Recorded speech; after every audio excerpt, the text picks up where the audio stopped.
দরবার আছে বাংলাদেশে, সবাই বলে যে আমাদের কাছে আসো, আমরা ঠিক জায়গায় নিয়ে যাচ্ছি, সব জান্নাতি দরবার, ঠিক কিনা? বলে কিনা? সবাই বলে, যার যার জায়গা থেকে সেই বলে। শুনেন, জান্নাতে যেতে গেলে যে জিনিসগুলো প্রথম লাগবে, রাসূল সাল্লাল্লাহু আলাইহি ওয়াসাল্লাম বলেছেন 72 কাতার 73 ফিরকা, এক কাতার জান্নাতি, অনলি ওয়ান, আর বাকি সব জাহান্নামী।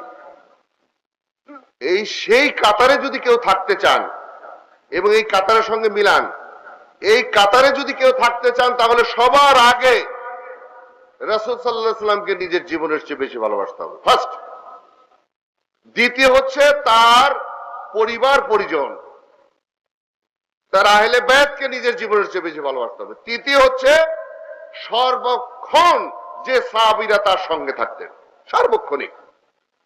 এই তিনটে শ্রেণীকে যদি কেউ ভালোবাসতে না পারেন, যদি কোনো দরবার, কোনো মুফতি সাহেব, কোনো পীর সাহেব বলে জান্নাতের কথা, এর চেয়ে বড় মিথ্যা কথা আর নাই।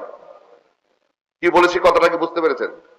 এই তিনটা যদি আপনি মনের ভিতরে লালন করতে পারেন, আল্লাহর কসম কেটে বলছি, আল্লাহর কসম কেটে বলছি, তার নামাজে মন অন্য জায়গায় যাবে না, তার রোজায় অন্য জায়গায় মন যাবে না। যেমন রোজা আসছে না সামনে, কি রোজা কিন্তু পানি খেতেও ভয় পাই, যে পানি খেলে তো আল্লাহ দেখে ফেলবে, রোজা হবে না, ঠিক কিনা? খারাপ কাজ করতে গেলে, খারাপ কাজ করতে গেলে একবার আল্লাহর কথা মনে হয় না, করে বেরিয়ে চলে আসি, মানে ঘুষ নিয়ে উঠে চলে আসি। খারাপ কাজ করতে গেলে উঠে চলে আসি, একবার আল্লাহ রাব্বুল ইজ্জতের কথা মনে হয় না, যিনি দেখছেন। কিন্তু রোজা থেকে মনে হয় এই খেলেই তো রোজা নষ্ট হয়ে যাবে। আর ওই খারাপ কাজে যখন নিজে উঠিয়ে নিয়ে আসতে পারবেন ওই জায়গা থেকে, খারাপ কাজ বাদ দিয়ে, তাহলে আপনি রোজা হবে না, না খেয়ে থাকা হবে, ঠিক কিনা? কি হবে? না খেয়ে থাকা হবে।